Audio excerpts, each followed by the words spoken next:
बिस्मिल्लाहिर्रहमानिर्रहीम। अस्सलाम वालेकुम। मैं हूं हिदायतुल्लाह खान मरवत और आप देख रहे हैं मेरा फेसबुक और यूट्यूब चैनल। नदीम फ़वाद चौधरी को गिरफ़्तार कर लिया गया है और इमरान खान साहब को गिरफ़्तार करने के लिए जो है लाहौर से पुलिस रवाना हो गई है और वहाँ पे कारकुन की बड़ी तादाद जो है वो पहुँचना शुरू हो गई है लाहौर में। तो इस वक्त जो है इमरान खान साहब का जो गिरफ़्तारी का टास्क मिला है बिलाल सिद्दीक़ कमियाना साहब को, जिसने 25 मई को पाकिस्तान तहरीक इंसाफ के बच्चों पर, औरतों पर और नौजवानों पर तशद्दुद किया। और जिस तरह आपको पता है कि वीडियो बहुत सारी वायरल हुई, मासूम जो है बच्चों और औरतों को भी नहीं छोड़ा गया। तो इस वक्त जो है इमरान खान साहब को भी गिरफ़्तार करने के लिए उनको टास्क दिया गया और ये इसलिए उनको CCPO लाहौर लगाया गया कि आपने इमरान खान साहब को जो है गिरफ़्तार करना है। तो अब रात की इस धुंध और जो है इतनी सर्दी में पुलिस की काफ़ी गाड़ियां जो है ज़मान पार्क पहुंच चुकी हैं, लेकिन वहां पे जो है पहले से नौजवान मौजूद थे, कारकुन मौजूद थे। मुसरत चीमा साहब ने भी जो ट्वीट किया कि इमरान खान साहब को गिरफ़्तार करने के लिए पुलिस पहुंच चुकी है।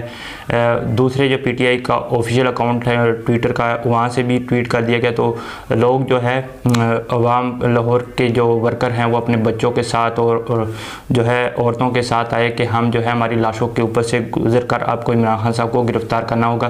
पहले तो आपने मुल्क का जो हशर किया है वो हमारे सामने है। आटा नहीं मिल रहा है और महंगाई और जो है बिजली नहीं आ रही है, गैस नहीं आ रही, लेकिन इसके बाद जो है आपके सारे वो मसाइल उनसे नज़र हटाने के लिए इमरान खान साहब सबसे बड़ा मुल्क के लिए मसला बना हुआ है। तो अवाम जो है वो जाग चुकी है और मेरी सब पाकिस्तानियों से रिक्वेस्ट है कि अपने हक़ के लिए निकलें, अपने वोट की हिफाजत के लिए निकलें। मैं ये नहीं कहता कि आप इमरान खान साहब के लिए निकलें, जिसको आपने वोट देना उस पर पैरा दे कि आपको जो है जिसको वोट देना चाहे उससे से रिज़ल्ट आए। कोई तीसरी ताकत जो है वो इस पर जो है इस पर कब्ज़ा करके इस मुल्क मुल्क का कोई जो है उससे सरोकार नहीं है। मुल्क इस कदर जो है तबाही के दहाने पर खड़ा है, लेकिन उसको सिर्फ सबसे बड़ा ख़तरा जो है इमरान खान साहब है, क्योंकि उनकी बादशाहत जो है हाथ से निकलने जा रही है।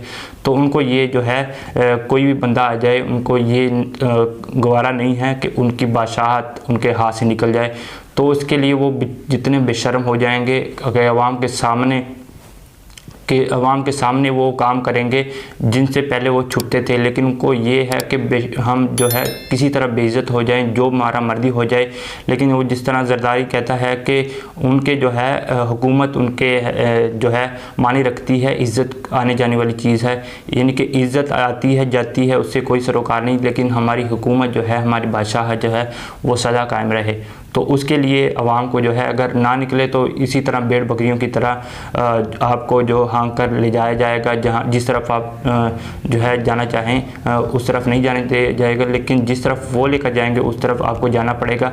और फिर ये कि रोज़ाना इधर से एक खबर आएगी कि फ़लाँ ने जो है भूख की वजह से खुदकुशी कर ली, अपने बच्चों को जो है उन्होंने कुछ जहर की गोलियाँ दे दी। तो इस तरह इस मुकाम पर जाने से पहले जो है अपना हक़ लेने के लिए निकलें और पाकिस्तान के लिए निकलें। तो जो है पाकिस्तान में इंशाल्लाह एक जो है तब्दीली आने वाली है, एक चेंज आने वाला है। जिस तरह के हमारा अदल का निज़ाम है, हमारा जो है मुल्क के अंदर एक महंगाई का एक बड़ा जो है तूफ़ान आ रहा है, तो उससे जो है आवाम को निकलना होगा। उसके लिए निकलना होगा कि आज जो है गरीब लोगों के लिए वो छोटी छोटी चोरियों के अंदर मुल्क के अंदर जेलों के अंदर सर्दी में जो है मर रहे हैं, लेकिन जब बड़े अरबों के केसेस हैं वो 1 मिनट के अंदर जो है उनको रिहाई दे दी जाती है, फिर हमारे ऊपर लाके मुसल्लत कर दिया जाता है।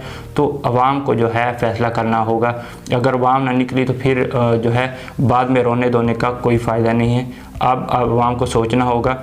पाकिस्तान के अंदर जो है 13 से 14 करोड़ जो यूथ है वो पढ़ी लिखी है, अगर ज़्यादा नहीं तो कोई 7-8 करोड़ लोग जो हैं वो पढ़े लिखे हैं। उनको पता है, पढ़े नहीं भी तो उनको पता चल रहा है कि सारे लोग जो है सोशल मीडिया का इस्तेमाल करते हैं, उनको पता है कि मुल्क के अंदर कौन से हालात चल रहे हैं। तो उसके लिए उनको निकलना होगा।